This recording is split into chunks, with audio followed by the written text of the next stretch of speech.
as we understand, there are two kinds of contempt of court cases. You have your civil contempt of court and criminal contempt of court. So a civil contempt of court is when, somebody is disobeying a judgment. Somebody is not following an order of the court. Suppose a bureaucrat has been ordered to do XYZ and he doesn't do that. That would be civil contempt of court. So that's more direct, and it's very evidence based. It happens in front of you. Criminal contempt of court is the tricky part, or the part where you see a lot of subjective analysis of the judges, the court itself, and also of the person accused of causing this contempt to the court. So first, what constitutes criminal contempt of court is any statement that scandalizes or tends to scandalize the court, lowers the dignity of the court, or tends to lower the dignity of court. Basically, these are statements that cause offense to the judiciary as such. It could be an individual judge, it could be the judiciary as a whole. So of course, when you use words like scandalous, offensive, tends to lower the dignity, these are all subjective terms. So you need somebody to interpret these terms and tell you what exactly they are. It is the court who will tell you whether their dignity has been lowered or not. It is the court which will tell you whether you are guilty of contempt or not. So it's more in the hands of the judge. It becomes pretty much a judge-made law rather than what's in the statute books.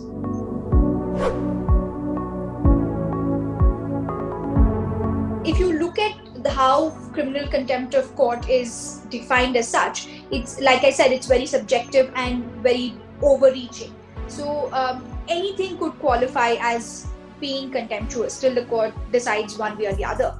So there is a chance that many cases might just land up in court, and in order to protect that precious judicial time, in order to ensure that judges are not sort of bothered with a number of these frivolous petitions, one of the filters that the law uses is to have the Attorney General or the Solicitor General, in case of the Supreme Court, the Advocate Generals in case of the High Courts, to look into these petitions before they can be brought before a judge. So that's like the first stage of filtration.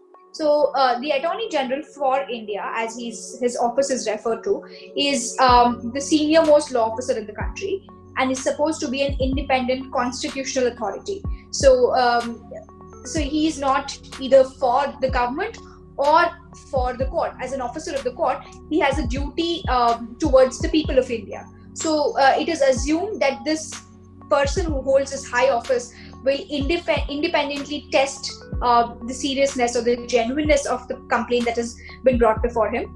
And then if he thinks if it's valid, then he grants his consent, and then the motion is brought before the judges. After that, the judges can either accept it or reject it. The other aspect where the opinion of the Attorney General becomes very crucial is, we discussed how in the case of a private complaint, the Attorney General's consent is needed. There's another way to go about it is if the Attorney General himself brings the motion. So again, like it's a range of law officers that I specified: the Attorney General, the Solicitor General, the Advocate Generals. These people can directly bring in a motion before the judge saying that the statement made here by XYZ is contemptuous and the court should take action.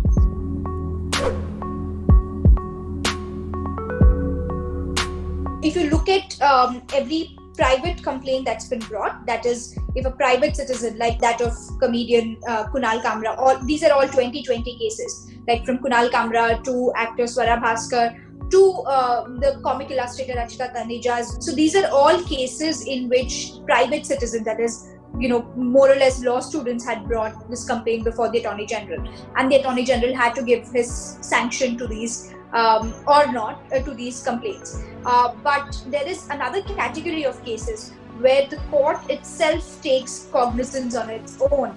That is, if the court itself notices something and thinks it is contemptuous, then they can directly take cognizance of the issue a notice to the alleged contemner.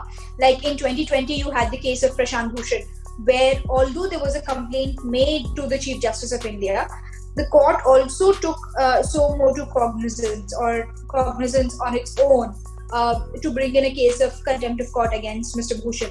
So there were certain truths the courts seemed were derogatory and tended to lower the dignity of the court and interfered with the administration of justice. So in that case, what happens is that the court is exercising a power given to it by the Constitution itself.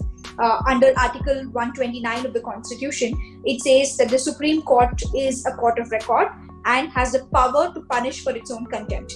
So the court reasoned saying that since this is a constitutional power given to us directly, it cannot be limited by whether the Attorney General signs off on it or not. Again, if you remember, in the 2020 Prashant Bhushan case, the Attorney General, Mr. K.K. Venugopal, persistently said that this was not a case fit for charging Mr. Bhushan with contempt of court. So the court rejected that argument and said whether the Attorney General signs off or not, if the court itself is taking up the issue on its own, then it does not need the consent of the Attorney General. If the Attorney General denies consent, the case virtually ends there.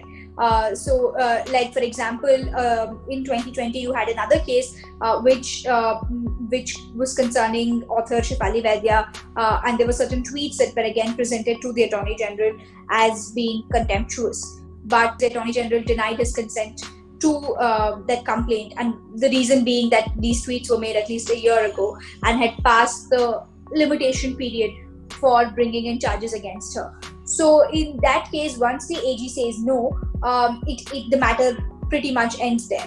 The only other alternative is if the complaint is again presented to the Chief Justice of India and the court decides to take up the issue on its own. That's the route that we already discussed. If the court takes so motu cognizance, then it can bypass the role of the Attorney General and the case can be heard again. But otherwise, if it's a private complaint and the Attorney General says no, the matter pretty much ends there.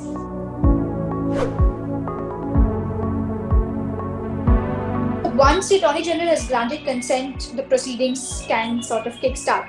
So the private complainant then can move the court itself, file a petition, and the court will then issue notice to the alleged contemner. The court is required to issue a notice personally and ask the contemner whether he should be charged with contempt of court. So usually there is an opportunity to either retract the statement by apologizing or other means. But if the contemner stands ground and says that he stands by what he said, then the court looks at statements made in the affidavit, looks at the evidence presented, and then will pass appropriate orders.